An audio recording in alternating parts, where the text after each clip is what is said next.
Welcome to the Wilshire Gun Podcast. September. Why don't you do the intro on your last one? No.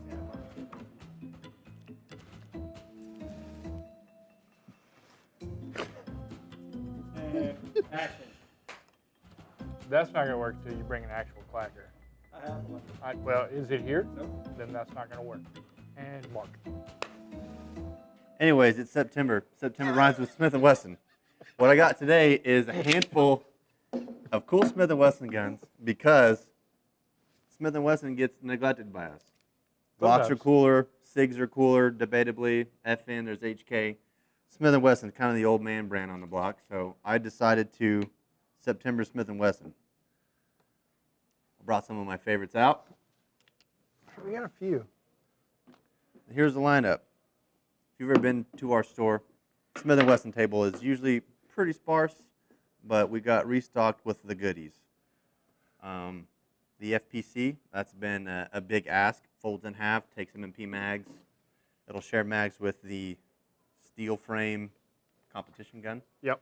Very cool. My personal favorite Smith & Wesson offering is going to be this 610, 10 millimeter, shoots 40 on moon clips, and then your air weight here with a no lock, no Hillary hole.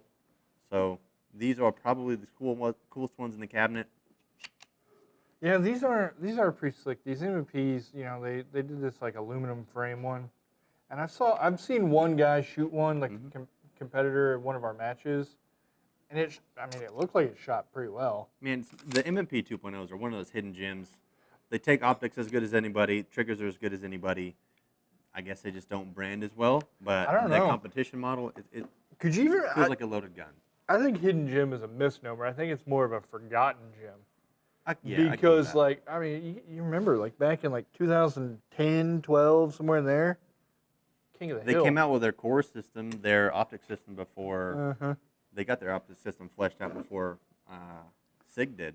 Because that was one of the first guns I was ever after. One of the first, right as I turned 21, I was after an M&P 40. Mm-hmm. Now, I mean, I made a mistake picking 40, but all jokes aside. Yeah, we grew up since then.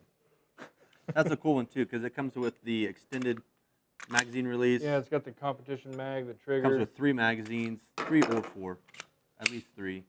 Magwell, fiber sights. Trigger pretty decent. Yeah, you got the performance center trigger. You put the old Grand Thumb on it. About 4 pounds. Yeah, no, I ain't gay.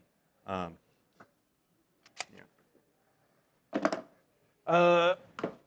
This guy. We've moved several of these out through.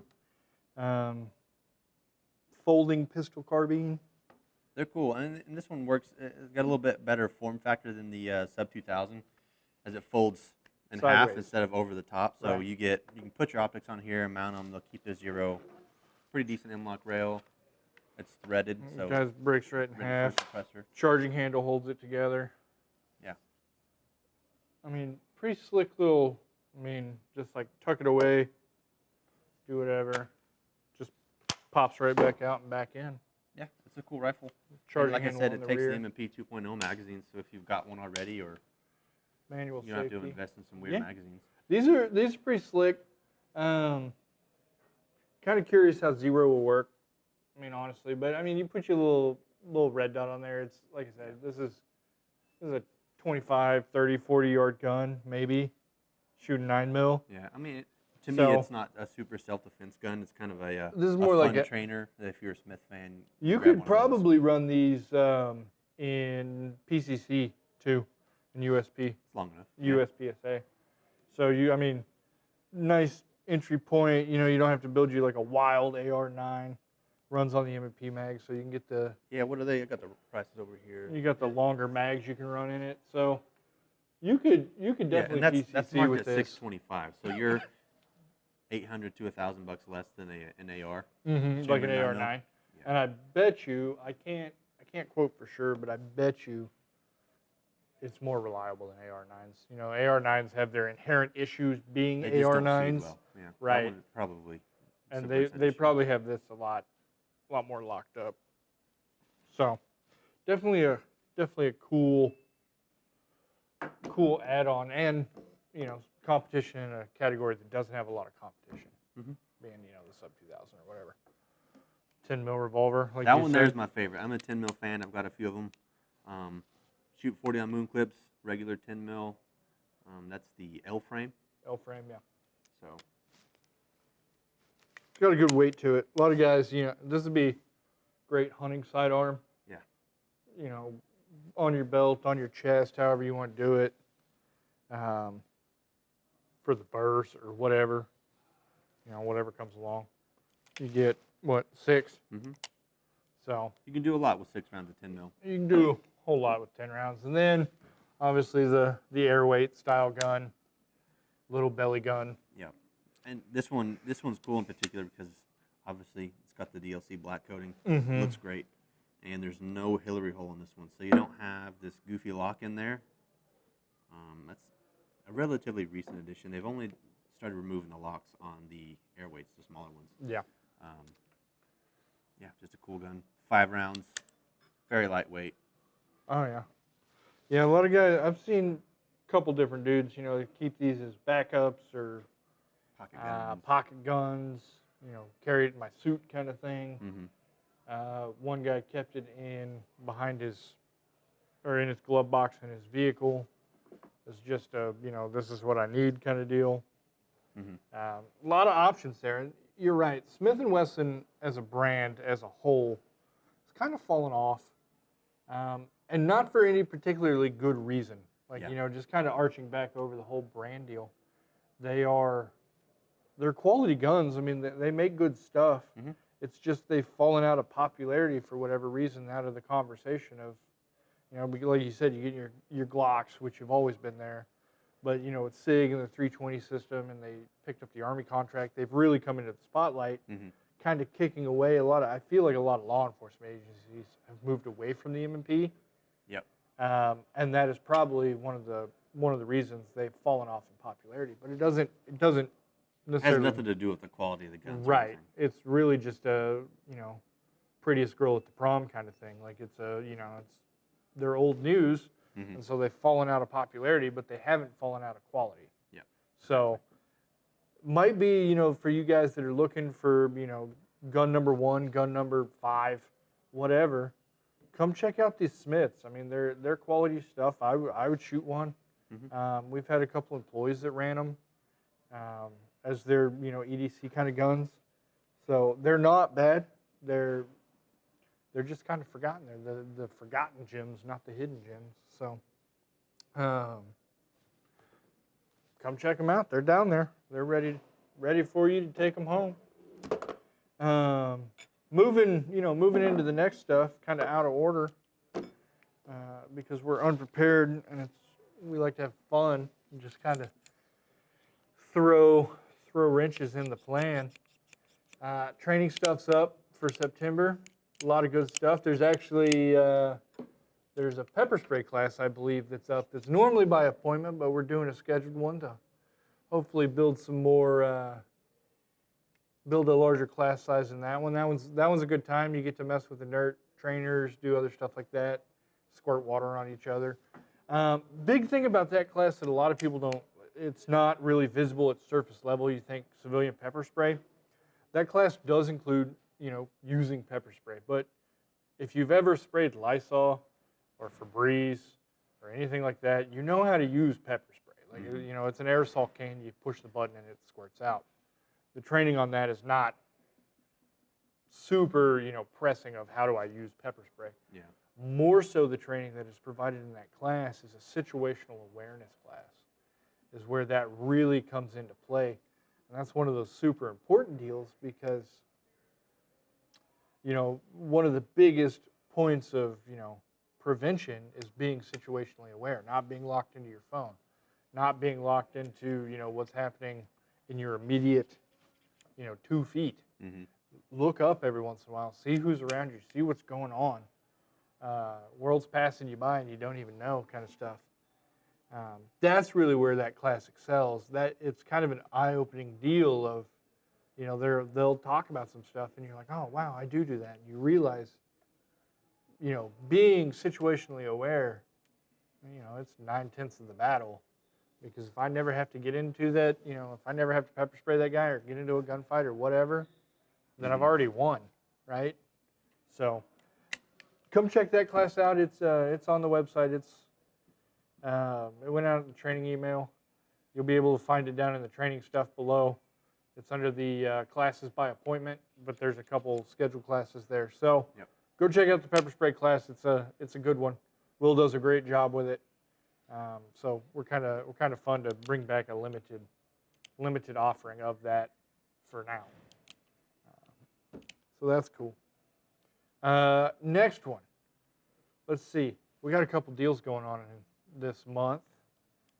Big one. We were so pleased with the turnout for you guys that you know how many people got deals, but not enough people got deals. We're going to do it again. The digital night vision and thermal sale. That you guys, like, it was like rabid dogs up in here trying to buy that stuff up.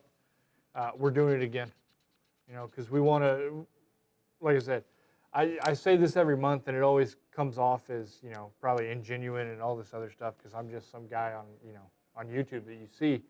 I'm not kidding when I say I love giving you guys deals. I love, you know, hooking you guys up, having you guys come up here and saving money and that kind of stuff. I love being able to provide that for you. And so we're gonna run it back, and we're gonna do this again.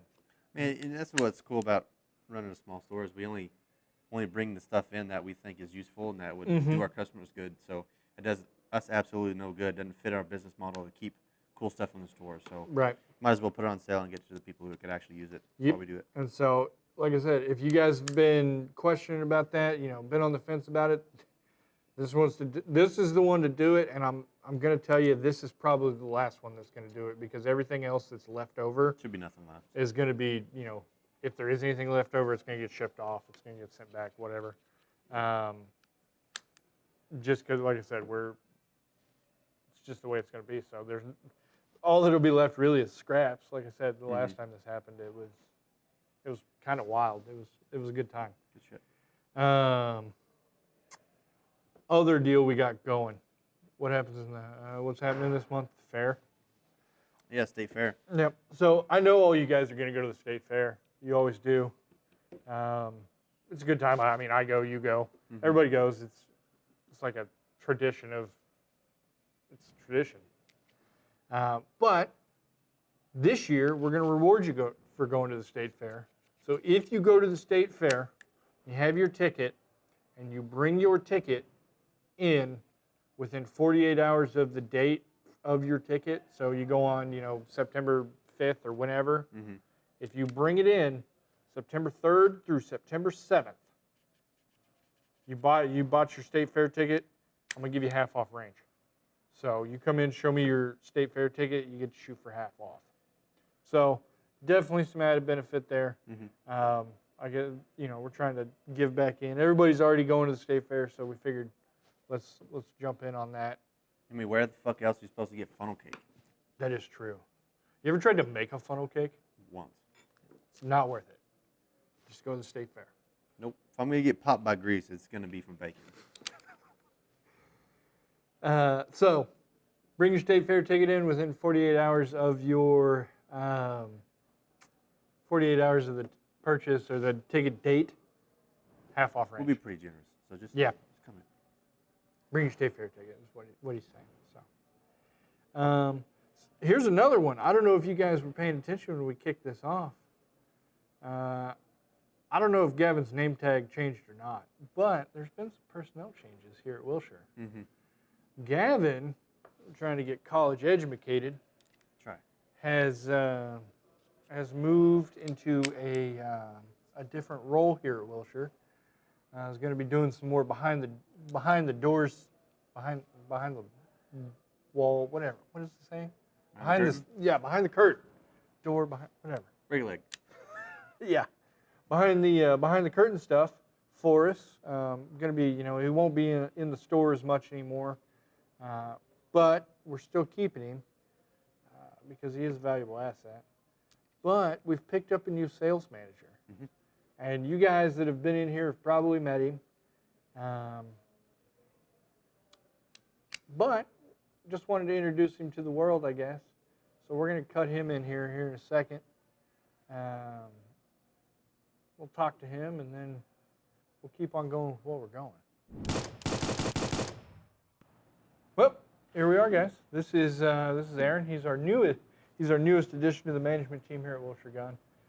He's filling the sales manager role. Like I told you, Gavin was stepping down to do school stuff.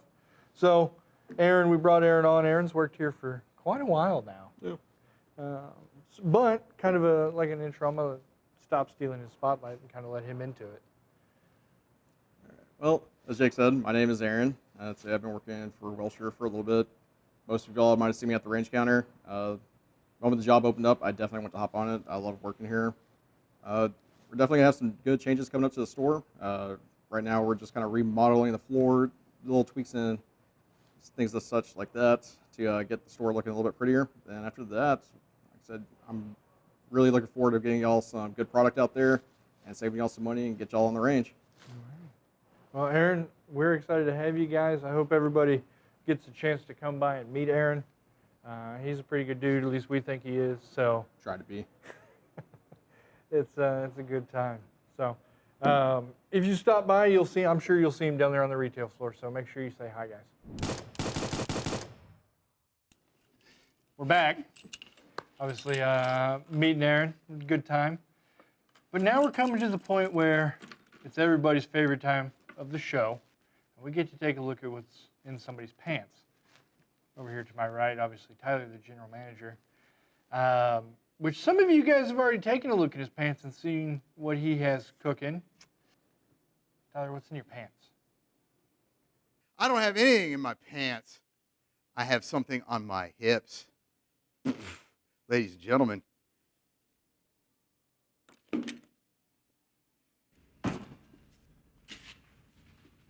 fuck is that? It's a man's purse. European men like yourself sometimes carry one. Them people ain't right over there.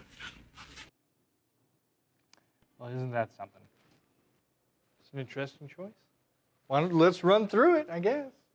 It's a choice, right? It is a choice, right? For you at home and you're watching this and you think, man, if I ever wanted to blend into a crowd of drunken Gen Zers at like Vassar Hall one day, but I also want to go and be protected from a roving mob that's burning down cities, I present to you Urban Camouflage. The belt bag edition. The belt bag, the return of the fanny pack, the merce, the sling bag, or whatever other name we want to call it, in order to go and take and pretend and justify that these are actually usable. Yep, that's what we're going to do. And we're going to talk about it today, because unfortunately, this is a growing trend. It is. Well, let's see what you It's got. unfortunate. Let's see what you got packed away. So, what we have, this is a Vertx SOCP, SOCP. It stands for something really cool, supposed to be like special operations and stuff, whatever. They make this thing cool.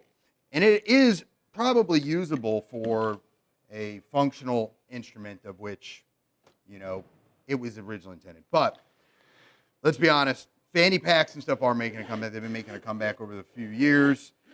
They probably not my normal cup of tea, but they're designed for a functional aspect that most people kind of neglect. Mm-hmm. And that really comes into what am I wearing right now? I'm wearing a t-shirt. I'm wearing some athletic shorts to go to the gym, right?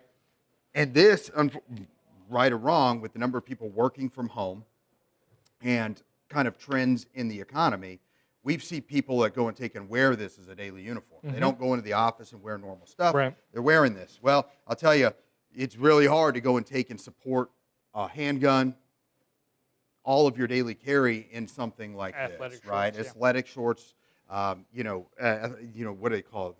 The runner joggers pants. Yep. I mean, if you can go in and walk into a Lululemon, right, and you come out, I just think about trying to go and take and that's what we're talking about, right? So that reality has gone and taken and really brought this back with a lot of people. A lot of people live in a gym in their off time. That's really what they do during the day.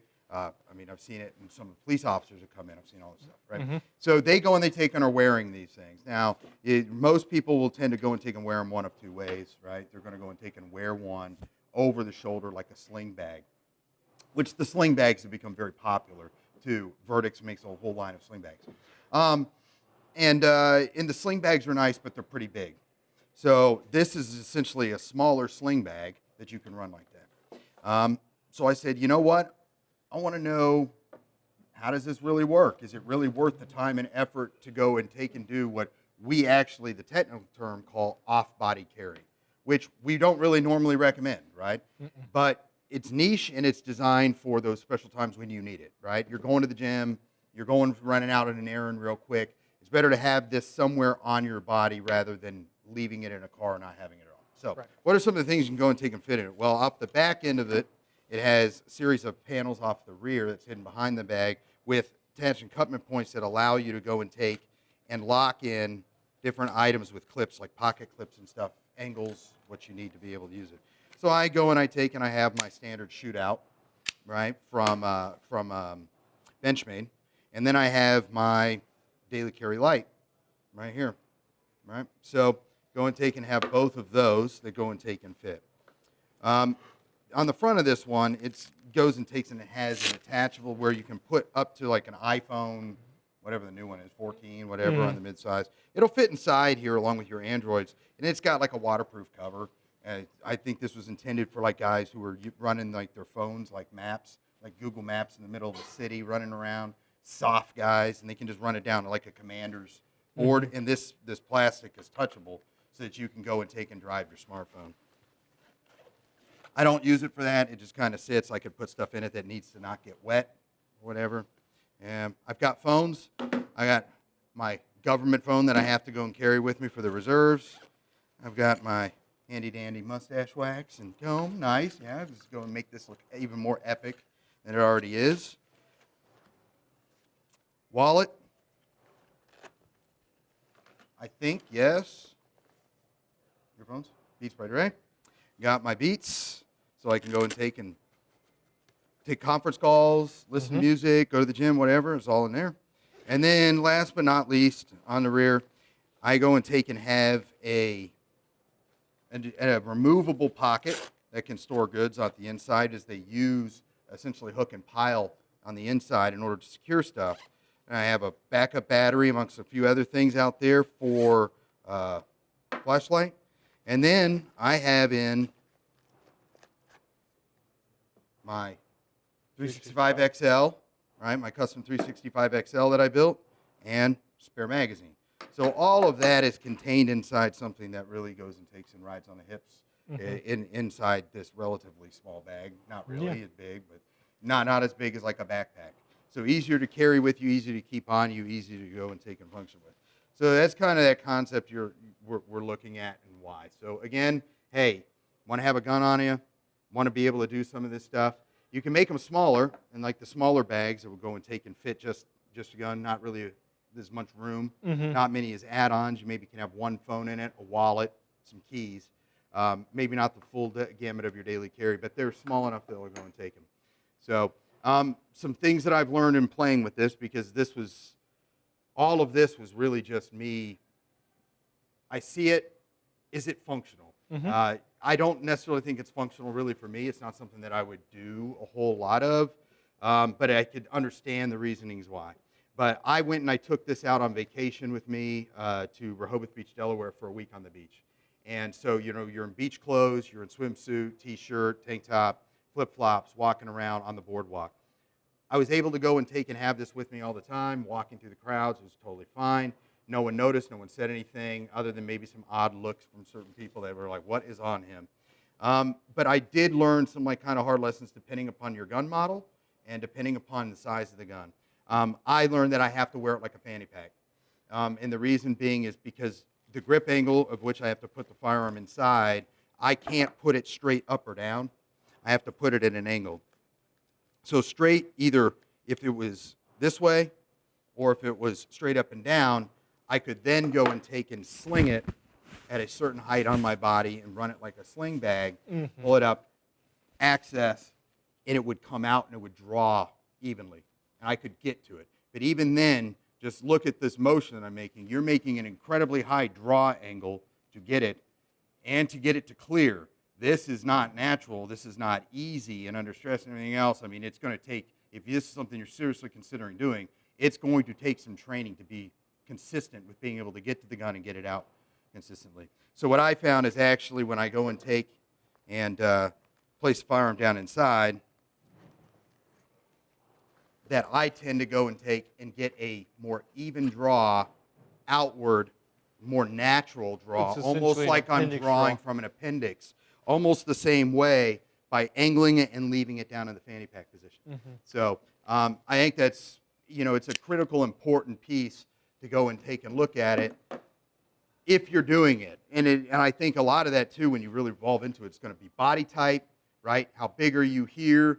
How size of your chest, size of your hips, and kind of go. The other thing that I learned is when you go and take and put your daily carry inside one of these, it's heavy, right? You really don't realize how much you got, and you don't have a belt to support it. So I tended, after a long day, this thing's drawing down, right? Drawing away from you. You have to constantly retighten it because it just moves, and it bounces. So when you're walking and bouncing, pretty rough. And that's why most people like them as a shoulder bag. Like they run them as a sling bag. Get them off their hips. In order to go and get them off their hips. So again, this is not all-inclusive, and this isn't like an academic discussion on it, but just some basic stuff to meet with me kind of playing around with it and trying to figure it out. Kind of up for consideration for everybody out there, whether this is a choice for you, but there's a lot of people who are making them, and you look at them over social media, Eberly Stock, Hill, down in Texas, Hill Country, right? Or Hill, anyway, it'll come to me. I'm having one of those brain fart moments.